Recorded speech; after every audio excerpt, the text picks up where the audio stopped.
Welcome friends. आज के इस वीडियो लेक्चर क्लास में आपका स्वागत है।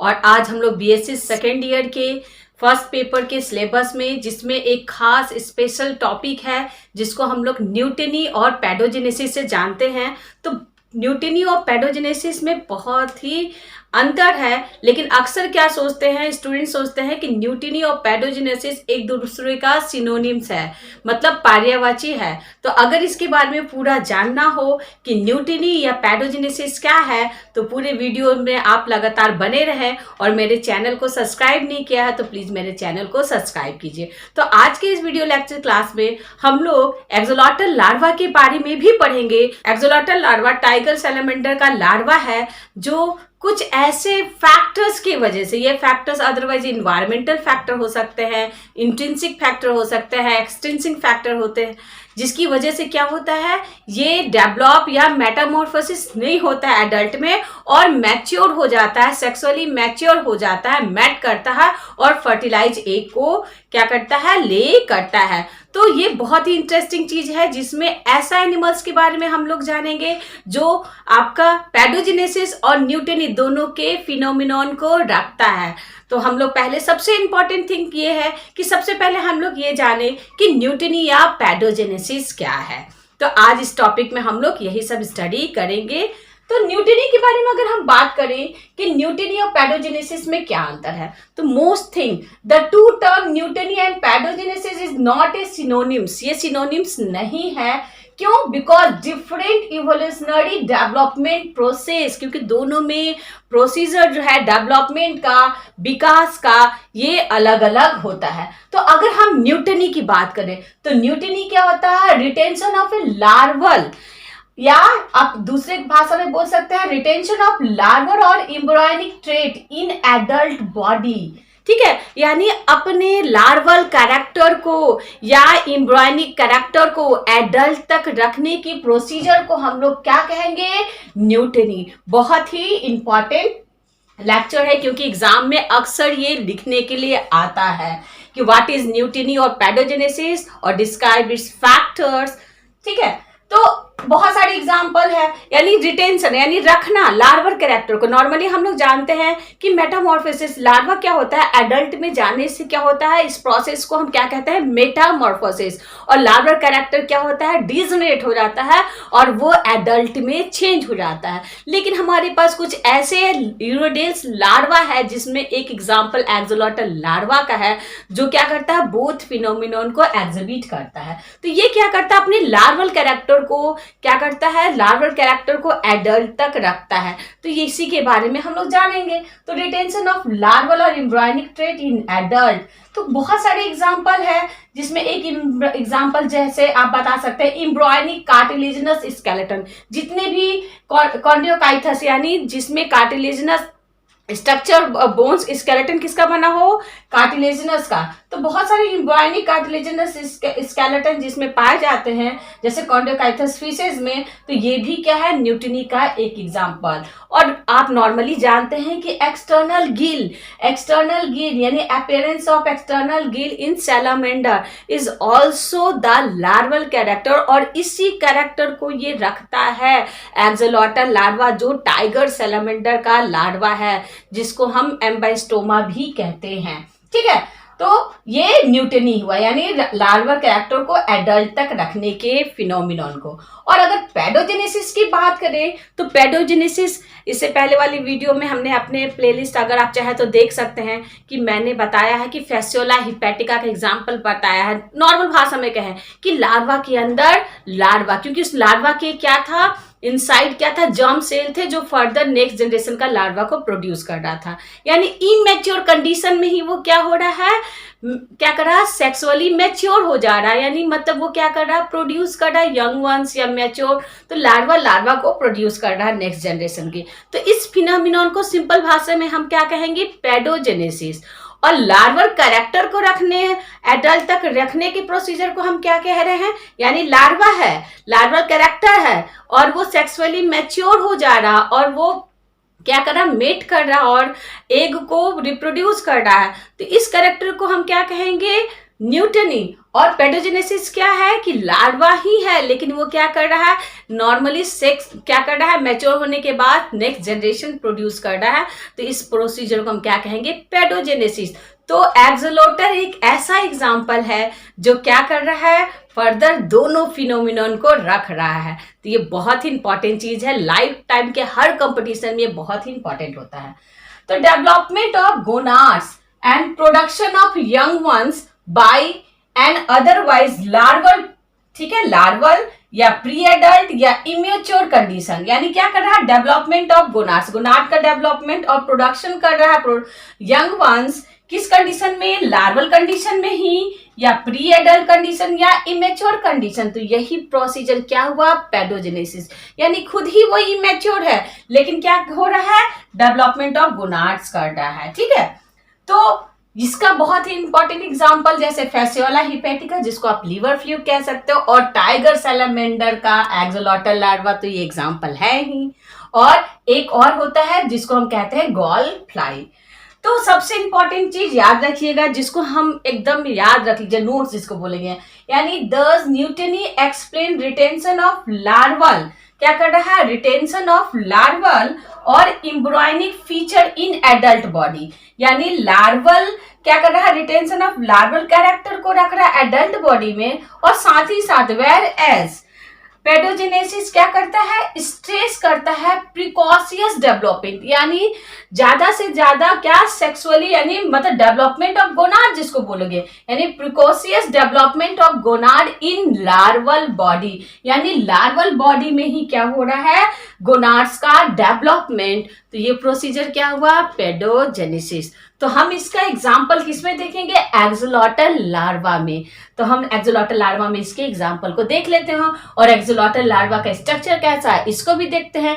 क्या ऐसा फैक्टर है जो इसको क्या कर रहा है, इसके कैरेक्टर को, ये कैरेक्टर देख रहे हैं, एक्सटर्नल गिल के कैरेक्टर को रिटेंशन यानी रखने के लिए मजबूर कर दे रहा है। तो रिटेंशन ऑफ लार्वल कैरेक्टर, इसको हम क्या कहेंगे, इसको कहेंगे न्यूटनी, और साथ ही साथ ये लार्वल कंडक्टर को रख रहा है, इसलिए उसी में ये सेक्सुअली मैच्योर हो जा रहा है, मेट कर रहा है और प्रोड्यूस कर रहा है एग। तो ये फिनोमिनन क्या हो गया, पेडोजेनेसिस। तो most important thing, axolotl larva ऐसा लार्वा है जो दोनों कैरेक्टर को रख रहा। और एक चीज और बता कि एक्सोलॉटल लार्वा जो है वहां के लोकल, जो मैक्सिको की झीलों में पाया जाता है, तो वहां पे लोकल जो आदमी थे उन्होंने इसका एक्सोलॉटल लार्वा नाम दिया था, और इसको खाने में भी ये यूज करते थे।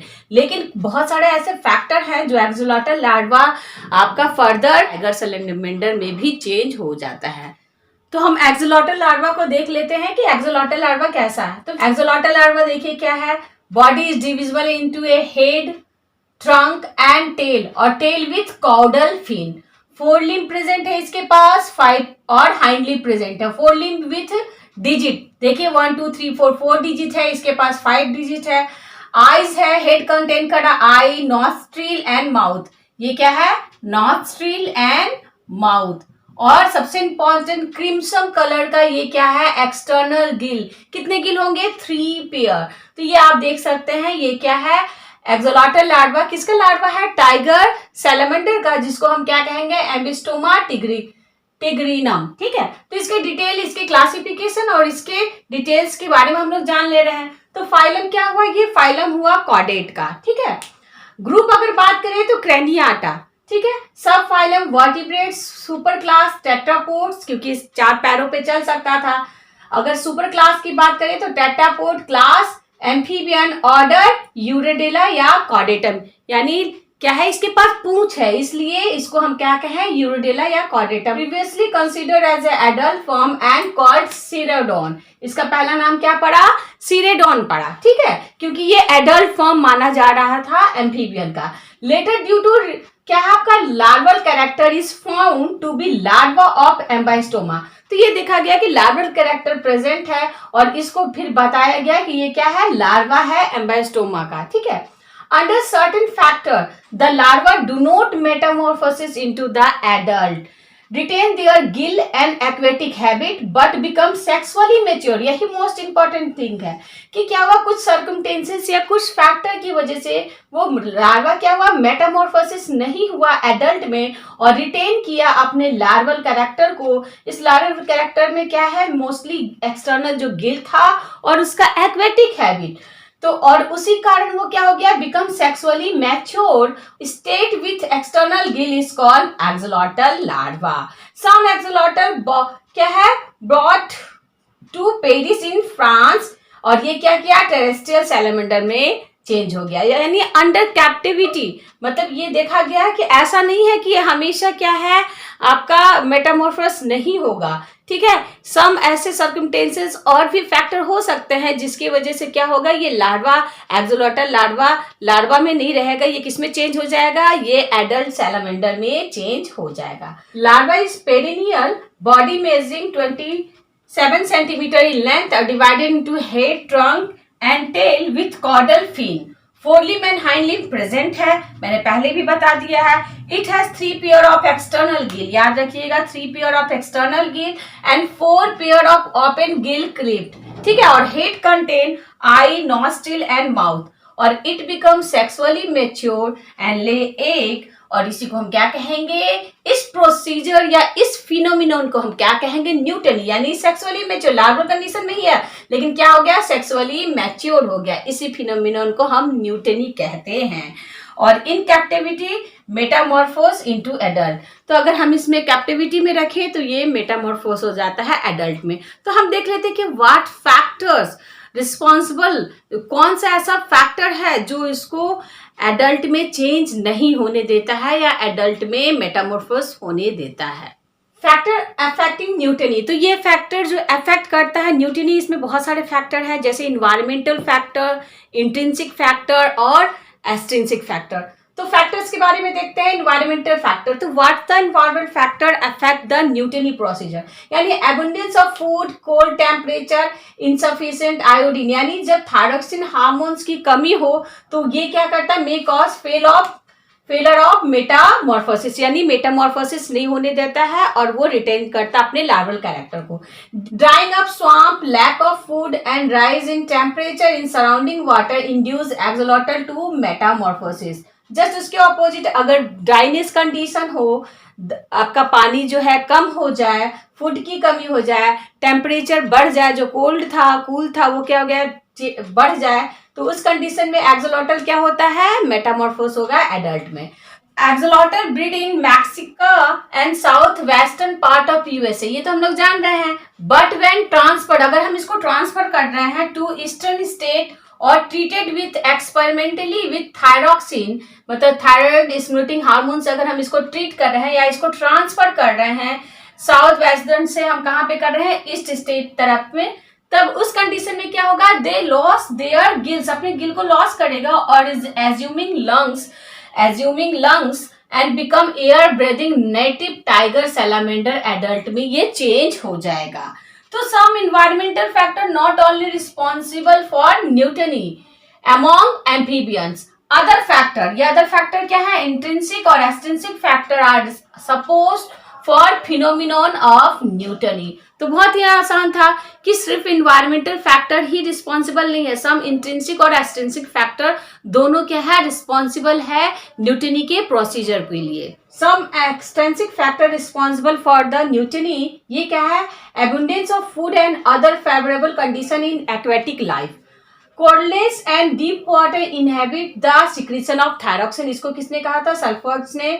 And saline nature of water, यानी सलाइन नेचर जो वाटर का है जिसको हम कहेंगे खारा पानी, तो ये किसके बारे में किसने बताया था, वीजमॉन ने। और low temperature arrest of metamorphosis, ये किसने बनाया था, हक्सले ने। तो some extrinsic factor responsible for the neoteny. तो intrinsic factor, many experiment evidence है जो डिफरेंट इन्वेस्टिगेटर के द्वारा दिया गया है कि इंट्रिंसिक फैक्टर रिस्पॉन्सिबल है न्यूटनी के प्रोसीजर के लिए। तो ग्रेजनर का ओपिनियन था, साइंटिस्ट जो ग्रेजनर थे उनका ओपिनियन था कि insulin hormones inhibit Metamorphosis, but recent researcher, उन्होंने कहा कि इंसुलिन जो है रिस्पॉन्सिबल है, बट जो आज के रिसर्चर हैं उन्होंने इसको नहीं माना, बिकॉज क्यों नहीं माना, क्योंकि उन्होंने बताया कि वेराइन थ्रेशोल्ड थायरॉक्सिन लेवल यानी थायराइड हार्मोन का थायरॉक्सिन लेवल जो है और degree of responsiveness of larval tissue to the hormones, यानी इस थायराइड हार्मोन्स का जो टिश्यू रिस्पॉन्स करेगा उसी के हिसाब से ये क्या होगा, न्यूटिनी का फिनोमिनन होगा या नहीं होगा। तो इटकिन एंड इट्स को-वर्कर इन 1968 इन्होंने बताया कि role of prolactin act inhibitor in control over metamorphosis. तो उन्होंने बताया कि प्रोलैक्टिन है वो हार्मोन्स है जो किसको रोक रहा है, थायराइड के हार्मोन्स को, जिसको थायरॉक्सिन कहते हैं। तो इट में भी suggested structural gene guiding for the synthesis of thyroxine, यानी वह जीन जो आपके सिंथेसिस ऑफ थायरॉक्सिन के लिए रिस्पॉन्सिबल है ये स्विच ऑफ होता है, एंड सम ऑपरेटर जीन, ठीक है, operator gene for the prolactin ये स्विच ऑन होगा। और इस कंडीशन में, in this condition hypothalamus become sensitive to level of thyroid hormone in blood stream. तो हाइपोथैलेमस सेंसिटिव होगा किस लिए, to level of thyroid hormones in blood stream में सिंथेसिस करने के लिए। Neurosecretory apparatus of hypothalamus produce करता है थायरोट्रोपिन रिलीजिंग फैक्टर, और ये स्टिमुलेट करता है एंटीरियर लोब ऑफ पिट्यूटरी को, कौन से हार्मोन्स को, TSH थायराइड स्टिमुलेटिंग हार्मोन्स, यानी TRF थायरोट्रोपिन रिलीजिंग फैक्टर किसको कर रहा है, स्टिमुलेट थायराइड स्टिमुलेटिंग हार्मोन्स को, और ये टर्न इनहेंस करता है या स्टिमुलेट करता है किसको, थायराइड ग्लैंड को फॉर सिक्रेशन ऑफ थायरॉक्सिन। और जब at the level of the TSH rises, यानी जब लेवल थायराइड स्टिमुलेटिंग हार्मोन्स का राइज हो जाएगा, बढ़ जाएगा, तो ड्यूरिंग मेटामॉर्फोसिस, कब बढ़ता है, ड्यूरिंग मेटामॉर्फोसिस। और इसी कंडीशन में क्या होगा, जब TSH बढ़ जाएगा तो थायरॉक्सिन का भी लेवल बढ़ जाएगा, और थायरॉक्सिन के लेवल बढ़ने से क्या होता है, लेवल ऑफ प्रोलैक्टिन जो होगा वो सडनली फॉल, मतलब ये लेवल जो प्रोलैक्टिन का था वो सडनली फॉल हो जाएगा, और फाइनली इसके लिए जो जीन रिस्पॉन्सिबल था वो स्विच ऑफ हो जाएगा, और थायराइड के थायरॉक्सिन के लिए जो जीन था वो स्विच ऑन हो जाएगा। और सो स्टार्ट क्या करेगा, मेटामॉर्फोसिस, यानी मेटामॉर्फोसिस यानी न्यूटनी के प्रोसीजर को क्या करेगा, रोकेगा। तो लार्वा क्या हो जाएगा, मेटामॉर्फोस हो जाएगा एडल्ट में। तो इसका मतलब क्या हुआ कि poor secretion of thyroid gland, अगर थायराइड ग्लैंड का पुअर सिक्रीशन हो और इस इररिस्पॉन्सिवनेस ऑफ लार्वल टिश्यू, अगर लार्वल टिश्यू क्या हो, इररिस्पॉन्सिबल हो इस हार्मोन्स के लिए, कौन सा हार्मोन्स के लिए, थायरॉक्सिन के लिए, तो यही कारण होता है न्यूटनी के लिए। और अदरवाइज क्या होता है, एम्फीबियंस में अगर थायरॉक्सिन का सिक्रीशन होगा तो ये क्या करेगा, एडल्ट में मेटामॉर्फोसिस होगा, और इसके लार्वल गिल को, जो एक्सटर्नल लार्वल गिल था उसको डिजनरेट करेगा और एडल्ट सैलमेंडर में चेंज हो जाएगा। तो ये क्या है, इसके intrinsic factor. Type of neoteny, partial neoteny, intermediate neoteny and total neoteny. तो पार्शियल न्यूटनी क्या होता है, when metamorphosis is delayed due to temporary physiological और इकोलॉजिकल चेंजेस इन एनवायरनमेंट, यानी एनवायरमेंटल के चलते उसमें फिजियोलॉजिकल या इकोलॉजिकल चेंजेस हुआ तो हम इसको क्या कहेंगे, पार्शियल न्यूटनी। जैसे टेडपोल लार्वा टाइडिंग विंटर, तो विंटर के सीजन में क्या होता है, ये थोड़ा डिले हो जाता है, तो इसको हम क्या कहेंगे, पार्शियल न्यूटनी।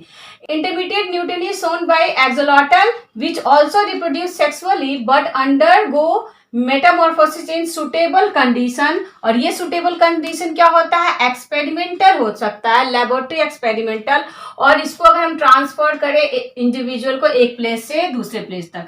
तो इंटरमीडिएट जो न्यूटनी हम लोग एक्सोलॉटल लार्वा का जो एग्जाम्पल पढ़े हैं ये किसका है, इंटरमीडिएट न्यूटनी का है, जो क्या कर रहा है कि ये क्या कर सकता है, रिप्रोड्यूस कर सकता है सेक्सुअली, लेकिन फर्दर अगर मान लीजिए ये अंडरगो मेटामॉर्फोसिस में यानी एडल्ट में भी चेंज हो सकता है अगर ये एक्सपेरिमेंटल या ट्रांसफर किया जाए, ठीक है। और टोटल न्यूटनी की अगर बात करें तो टोटल न्यूटनी किसमें प्रेजेंट है, सच एज नैक्टोरियस जिसको हम कहेंगे मर्ड पपी, ठीक है, साइरेन जिसको हम क्या कहेंगे मर्ड ईल, और तीसरा प्रोटियस, और भी एग्जाम्पल है प्रोटियस जिसको ऑलम या ब्लाइंड केप सैलेमेंडर कहते हैं।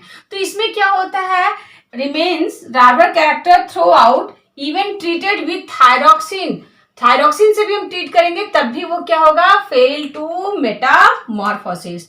तो ये साइरेन या प्रोटियस जो है ये क्या होते हैं, इसको हम क्या कह रहे हैं, ब्लाइंड केप सैलमेंडर, यानी ये अंधा होता है, एक्सोलॉटल की ही तरह है।